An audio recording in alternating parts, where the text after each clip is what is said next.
Real Madrid, le clan Pérez veut mettre Vinicius Junior à la porte. Vinicius Junior célèbre lors du duel entre le Real Madrid et Dortmund. S'il y a un joueur qui fait l'unanimité auprès des fans et des médias à Madrid, c'est bien Vinicius Junior. Mais depuis quelque temps, il se dit qu'en interne, certains comportements du Brésilien crispent les dirigeants. Et les informations de sport vont d'ailleurs dans ce sens. Selon le média, le fils de Florentino Pérez, devenu très important à Madrid, a conseillé à son père de se séparer de lui. Et ce, à cause de tout ce qui entoure le Brésilien. Il s'agit aussi d'une décision financière, puisque les Madrilènes, qui doivent faire une croix sur l'organisation de concerts au Bernabéu, pourraient compenser le manque à gagner avec un départ d'une telle ampleur.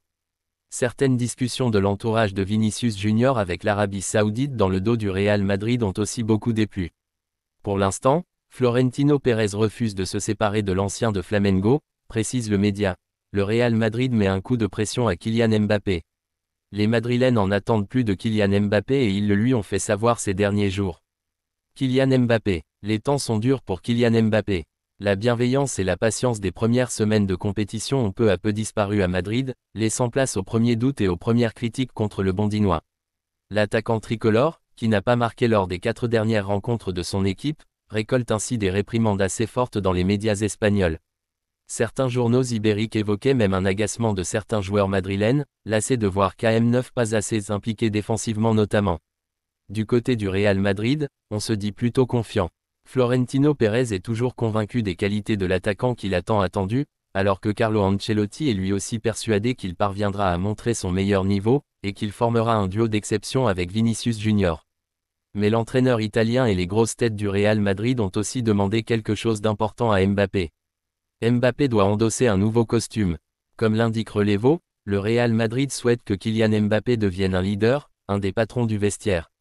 Ancelotti estime qu'en interne, il n'y a pas de joueur référence dans le vestiaire, suite à certains départs notamment. Un constat partagé par la direction. Florentino Pérez a ainsi demandé à l'entraîneur italien de pousser Mbappé à prendre ce rôle de taulier, et l'entraîneur a déjà transmis tout ça aux joueurs. Le média explique d'ailleurs que le Real Madrid a l'intention de donner le numéro 10 à Mbappé une fois Modric parti, un numéro lourd de poids et symbolique. Ancelotti est aussi convaincu que le niveau du jeu du Français va progresser, et qu'il va aussi faire mieux dans les tâches défensives, ce qui lui donnera plus de légitimité pour être vu comme un leader. La balle est dans le camp du Kicks, Laporte attend l'appel du Real Madrid. Le Real Madrid cherche activement des remplaçants à Militao et Carvajal et 2 joueurs ciblés par le club ont évoqué l'intérêt des merengues. Aymeric Laporte, international espagnol, 39 sélections, et un des noms qui retentit du côté de Madrid ces dernières semaines dans l'optique de renforcer la défense centrale du club et même de remplacer Militao, blessé récemment au genou face à Osasuna. Le profil de Laporte, Al Nasr, 30 ans, qui connaît bien la Liga puisqu'il a évolué à l'Athletic Bilbao de 2011 à 2018, plaît au club merengue. De son côté, Aymeric a déclaré dans une interview à El Larguero, lors du rassemblement de la Rora à la Rosas, « Je ne suis pas très au courant, j'ai pu lire des choses ici et là comme vous, mais il n'y a aucun problème. » Par la suite, Laporte a même ouvert la porte au Real Madrid, l'intérêt du Real Madrid. Ça me va bien, ça me va bien. Évidemment, j'écouterai l'appel, on ne méprise pas les équipes comme le Real Madrid. Porro, c'est flatteur. Par ailleurs, Pedro Porro, Tottenham, qui intéresse également le Real Madrid, a lui aussi évoqué l'intérêt du club merengue dans une interview à El Demarque, un média d'information sportive en Espagne.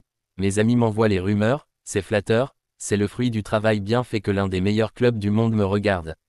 Interrogé sur l'endroit où il aimerait vivre, il n'a pas hésité à désigner Madrid comme l'une de ses villes préférées, il a avoué qu'il regrettait le climat de l'Espagne et que, dans son 11 idéal, il incluait le madrilène Fede Valverde, un footballeur que j'apprécie.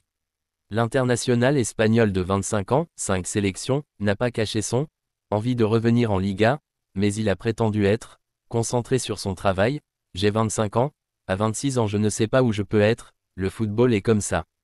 Je suis installé dans le football anglais, j'ai un contrat jusqu'en 2028, rappelle-t-il.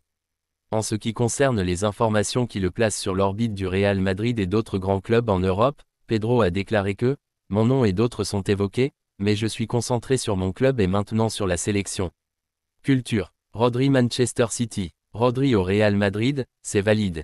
Ballon 2024, Rodri est prêt à revenir en Liga où il est dans le viseur du Real Madrid. En dehors de la défense où presque tous les joueurs sont à l'infirmerie, il est indéniable que l'entrejeu du Real Madrid souffre également. Depuis le départ de Toni Kroos, qui a raccroché les crampons, plus rien ne va pour la Maison Blanche, même Jude Bellingham qui marchait sur l'eau la saison dernière, a difficilement ouvert son compteur de buts cette saison. Pour son milieu, le Real Madrid n'écarte pas la possibilité de faire signer Rodri. Rodri ouvert à un retour en Liga. Bien qu'il soit blessé et éloigné des terrains jusqu'à la fin de cette saison sportive, le milieu de terrain de Manchester City pense à son futur en tant que footballeur. Sous contrat jusqu'en 2027 avec les Sky Blues, le vainqueur du Ballon d'Or 2024 ne veut pas penser au futur. Dans une interview accordée à Marca, l'ancien joueur de Villarreal et de l'Atlético de Madrid a ouvert la porte à un retour en championnat d'Espagne. Le renouvellement avec City n'est pas ma priorité en ce moment. Je veux récupérer et nous verrons. J'aime vivre dans le présent, j'ai un contrat avec City et j'y suis très heureux. Depuis mon arrivée en Angleterre, je sens que c'est chez moi, mais je regarde la Liga et je ne ferme pas les portes, a déclaré le milieu défensif de 28 ans.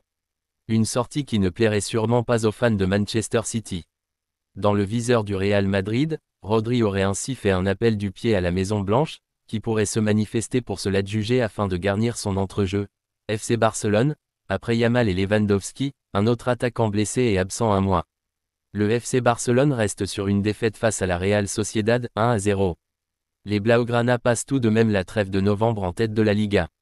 Dans un communiqué officiel, le club annonce la blessure d'un attaquant en pleine trêve internationale. Le FC Barcelone a annoncé la blessure d'Ansu Fati, qui manquera près d'un mois de compétition. Alors que Lamine Yamal et Robert Lewandowski ont dû déclarer forfait pour ce rassemblement du mois de novembre auprès de leurs sélections respectives, un autre attaquant du FC Barcelone, pas convoqué par son pays, a lui aussi contracté une blessure. Dans un communiqué officiel publié ce mercredi, le club Blaugrana annonce qu'Ansu Fati souffre d'une blessure musculaire au biceps fémoral de la cuisse droite. Le Barça parle d'une période de repos d'environ 4 semaines pour l'ailier espagnol. Fati fait donc une croix sur la réception du Stade brestois en Ligue des Champions fin novembre, le 26. Son retour pourrait avoir lieu pour le choc face à l'Atlético de Madrid le 22 décembre, juste avant la trêve hivernale, deuxième blessure pour Fati, déjà. Ce n'est pas la première fois cette saison qu'Ansu Fati sera éloigné des terrains. Le numéro 10 barcelonais avait déjà été touché au pied droit lors de la pré-saison, une blessure qui l'avait privé de la tournée amicale aux États-Unis cet été. Entré en jeu sans convaincre face à la Real Sociedad dimanche dernier, 1-0, le joueur de 22 ans connaît un nouveau contretemps dans sa carrière et sa progression.